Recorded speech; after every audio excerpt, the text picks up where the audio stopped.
Billy Fitzgerald asks, which incoming freshman do you think will be most impactful next season?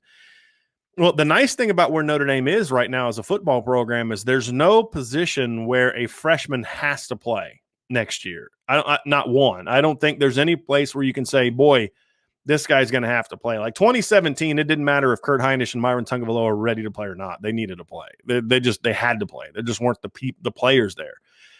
Running back this year, Chris Tyree had to play. And that's the reason I think he played as much as he did, because they had to play him. Michael Mayer was one of the guys that earned it. You know, he didn't have to play. There's plenty of bodies. So, I mean, we've seen freshmen play, but a lot of times, you know, it's just they had to play him.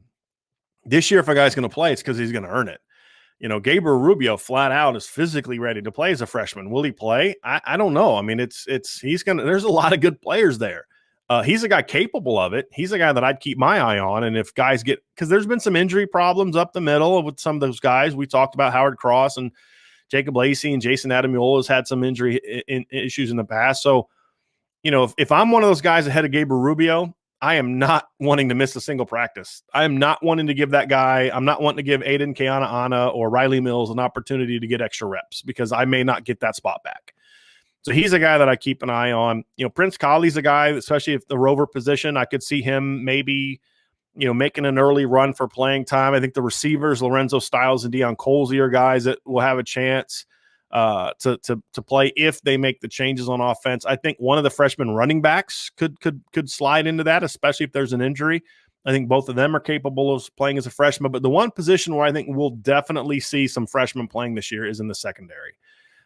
Philip Riley and Ryan Barnes are the two guys that I kind of have my eye on the most. I think they could be two guys that not only compete for playing time, but maybe compete for starting minutes this season. I think they're two talented players, and the fact that they're both early enrollees only helps them with that. So, and Thomas Walsh also asked if there's any freshman receivers get a shot to play. We'll see. I don't know if they will or won't, but I think that Deion Colsey and Lorenzo Styles both should be playing some as a freshman. They're not 5-year players, so they should not redshirt. They should be worked into the rotation some way, somehow. I'd love to see Lorenzo Styles get a chance to return punts, for example. But, you know, Deion Colsey brings some size that you really don't have anywhere else on the roster, because Micah Jones won't be back next year. And you don't really have that 6'4" guy anymore that can be that one-on-one guy, that red zone weapon. That's a great way to kind of work him in the rotation, let him get 10, 15 snaps a game that way. I think that would make a lot of sense. Now, will they do that? I don't know. I don't have a lot of faith that they will. They didn't do that for Jordan Johnson or Xavier Watts. And I graded both of those guys out higher than Styles and Colsey, but they should. So to your question, will they get a shot? I don't know. Should they get a shot? Absolutely. And then he also asks, is Blake Fisher the type of talent that could potentially get some playing time as a freshman, or is the staff going to keep him focused on nutrition and conditioning during the 2021 season?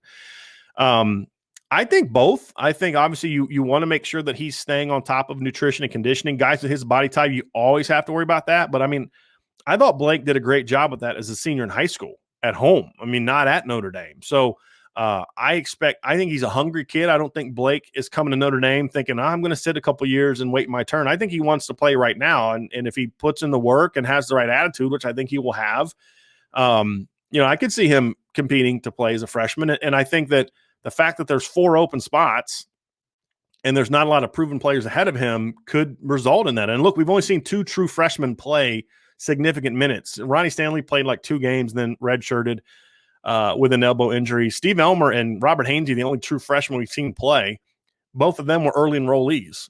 Blake will be an early enrollee. So I think Blake Fisher and Rocco Spindler both have a chance. They're coming at Notre Dame at the perfect time.